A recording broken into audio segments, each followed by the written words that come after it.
ఈ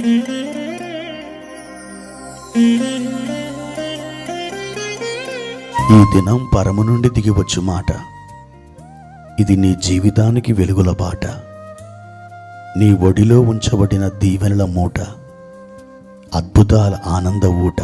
ఆగస్టు 12 సంవత్సరమంతా మీరు బైబిల్ చదివి ముగించడానికి ఈరోజు మీరు చదవలసిన లేఖన భాగము ఉదయం 84 మరియు 85 కీర్తనలు, సాయంత్రం రోమాపత్రిక 12వ అధ్యాయము.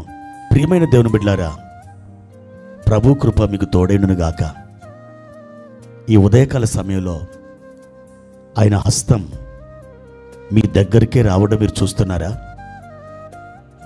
ఆయన హస్తం మిమ్మలను బలపరచడానికి, మిమ్మలను ఆదరించడానికి, మిమ్మలను నిమరడానికి, మిమ్మలను ఓదార్చడానికి ఆయన హస్తం మీ తట్టే సాగి వస్తుంది. మీరు మీ అంతరంగ విశ్వాసపు నేత్రాలతో ఆయన హస్తాన్ని ఒక్కసారి మీరు చూడండి. మీరు ఇతరుల హస్తాల కోసం ఎదురు చూశారు. ఏ హస్తమైన వచ్చి నన్ను బలపరుస్తుందేమో, ఏ హస్తమైన వచ్చి నన్ను ఓదార్చి హక్కును చేర్చుకుంటుందేమో, కానీ ఎదురు చూచి మీరు నిరాశపడ్డారు కదూ. అయితే ఎన్నడూ కూడా నిరాశ పరచని ఒక హస్తం ఉంది. అదే నీవు ప్రేమిస్తున్న యేసు ప్రభు యొక్క హస్తం. ఆయన హస్తం నిన్నెన్నడూ దాటిపోదు దేవుని బిడ్డ. ప్రతిరోజు ఈ హస్తం నిన్ను ఆదరించడానికే నీ కొరకు వేచి ఉన్నది. పరిశుద్ధ గ్రంథంలో ఒక మాట మనం చదువుకుందాం. అపోస్తుల కార్యములు 14వ అధ్యాయము 3వ వచనం. కాబట్టి వారు ప్రభువును ఆనుకొని ధైర్యముగా మాట్లాడుచు అక్కడ బహుకాలం గడిపిరి. ప్రభు వారి చేత సూచక క్రియలను అద్భుతములను చేయించి తన కృపావాక్యమునకు సాక్ష్యం ఇప్పించుచుండెను. ప్రియమైన దేవుని బిడ్డలారా, ప్రభువారు ఈ ఉదయకాలం మీతో మాట్లాడుతున్నారు. వారు ప్రభు మీద ఆనుకొని బహుకాలం ధైర్యముగా దేవుని వాక్యాన్ని అక్కడ బోధిస్తున్నారట. ఎక్కడ బోధిస్తున్నారు? ఈకొనియా అనే పట్టణంలో. అంతకుముందు పౌలు బర్నబాలు పిసిదియాలున్న అంతియోకయలో పరిచర్య చాలా బలంగా చేశారు. అనేకులు ప్రభు వాక్యాన్ని విన్నారు. వారు రెండవసారి సమాజ మందిరంలో వాక్యం చెప్పినప్పుడు పట్టణమే ఆ సమాజ మందిరానికి నడిచి వచ్చింది. విస్తారమైన ప్రజలు దేవుని వాక్యాన్ని విన్నారు. కానీ అవిధేయులైన యూదులు దాన్ని ఓర్చుకోలేక మచ్చరపడి వారి మీద ఏవేవో కళ్ళబొల్లి మాటలు పలికారు. పౌలు చెప్పిన దానికి అడ్డం చెప్పారు. ఆ తర్వాత వారు అంతియోకయలో నుండి వెలగొట్టబడ్డారు. ఈకొనియా అనే పట్టణానికి వచ్చారు. అక్కడ ప్రభు వాక్యాన్ని ప్రకటిస్తున్నారు. అయితే అక్కడ కూడా యూదులు మచ్చరపడి అవిధేయులైన ఆ ప్రజలు సహోదరులు అనబడిన పౌలు బర్నబాల మీద అన్యజనుల హృదయాల్లో ఒక ద్వేష భావాన్ని పుట్టించారు. అయితే పౌలు బర్నబాలకి చాలా హింస కలిగింది. ఆ సమయంలో వాళ్ళు ఏం చేశారు? ప్రభు మీద ఆనుకొని, అవును, ప్రభు మీద ఆనుకున్నారు గనక వారు ధైర్యంగా అక్కడ ఉండగలిగారు, ధైర్యంగా మాట్లాడగలిగారు, ధైర్యంగా వారు ప్రభు యొక్క సువార్తను ప్రకటించగలిగారు.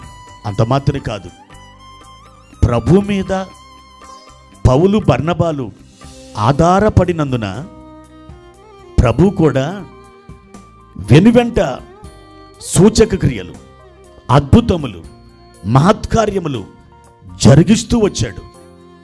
దేవుని బిడ్డలారా, ఇక్కడ ఒక పాయింట్ మీకు చెప్పాలని ఆశిస్తున్నాను.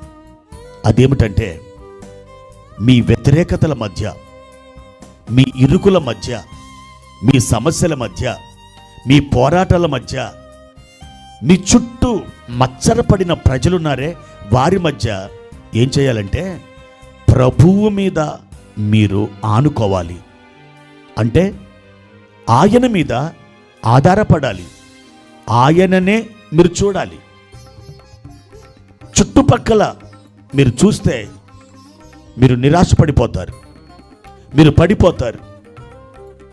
అందుకే దేవుని బిడ్డలారా, మీరు ఏం చేయాలంటే ప్రభు మీద ఆనుకోవాలి, ప్రభు తట్టు చూడాలి. అలా మీరు చూడగలిగితే, ప్రభు మీద ఆనుకొనగలిగితే మీరు ధైర్యముగా నిలవబడగలుగుతారు. అంత మాత్రం కాదు, తర్వాత అద్భుతములు, సూచక క్రియలు, మహత్కార్యములు అలవోకగా జరగడం మీ అనుభవముగా మారిపోతుంది. పరమగీతం 8వ అధ్యాయము 5వ వచనములో ఒక ప్రియురాలుంది. ఆవిడ అరణ్య మార్గములో బయలుదేరుచు తన ప్రియుని మీద ఆనుకున్నదని అక్కడ మనం చూస్తాం.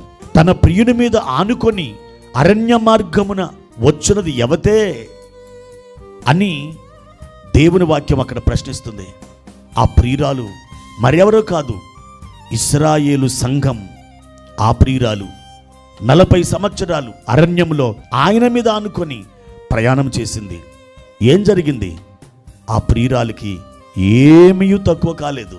లూకా సువార్త 16వ అధ్యాయము 23వ వచనములో పేద లాజరు, అతడు పరదేశుకి కొనుపోబడి అబ్రహాము రొమ్మున అతడు ఆనుకున్నాడు. అక్కడ విశ్రాంతి పొందుచున్నాడు.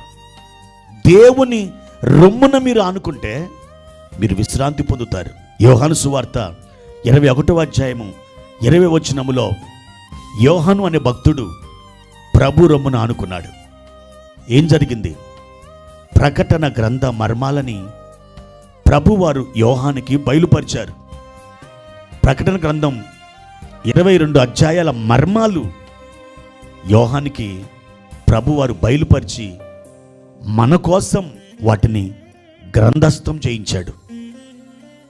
యేసు రొమ్మున ఆనుకుంటే మర్మాలు నువ్వు గ్రహిస్తావు. నెహెమ్యా గ్రంథం 3వ అధ్యాయం 2వ వచనంలో యూదులు బబులోను దేశం నుండి వచ్చి యెరూషలేం ప్రాకారాన్ని కట్టారు. ఎలా కట్టారు? ఒకరి మీద ఒకరు ఆనుకొని ప్రాకారంను కట్టి 52 రోజుల్లో దాన్ని ముగించారు.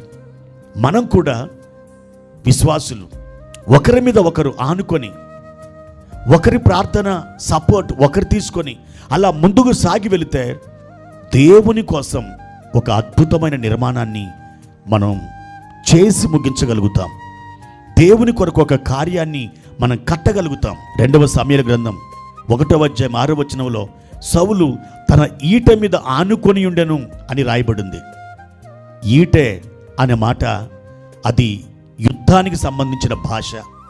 దేవుని బిడ్డలారా, సొంత బలం, సొంత శక్తి, లేకపోతే జ్ఞానం, వాటి మీద వీటి మీద నువ్వు ఆధారపడితే లేదా ఆనుకుంటే నువ్వు ఓడిపోతావు. నీ ప్రియుని మీద, నీ ప్రభు మీద నువ్వు ఆనుకొని ముందుకు వెళ్ళు. దేవుని కోసం గొప్ప కార్యాలు చేయగలుగుతావు.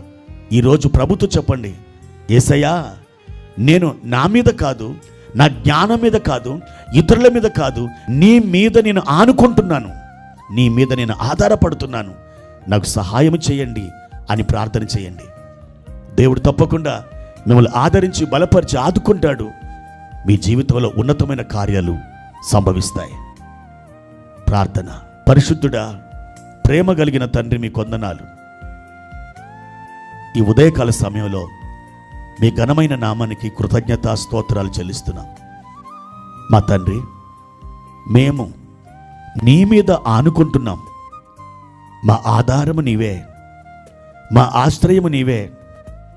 ప్రభువా, మా జ్ఞానము కాదు, మా బంధువులు కాదు, మా స్నేహితులు కాదు తండ్రి, మా ఇరుగు పొరుగు వారు కాదు, లేకపోతే మా ధనము కాదు. మేము ఆనుకునేది మీ మీదనే. మా ఆధారం మీరే. మా ప్రభువా, ఎల్లప్పుడూ మా జీవితకాల పర్యంతరం మీ మీదనే ఆనుకుంటున్నాం. మీ కృప, మా మీదికి దిగివచ్చునుగాక. మా ప్రియులు ఆనందముతో నింపబడుదురుగాక. వారి కన్నీరు దుఃఖం తీర్చబడి సంతోషించుదురుగాక. యేసు నామములో ఈ ప్రార్థన వేడుచున్నాను తండ్రి. ఆమెన్.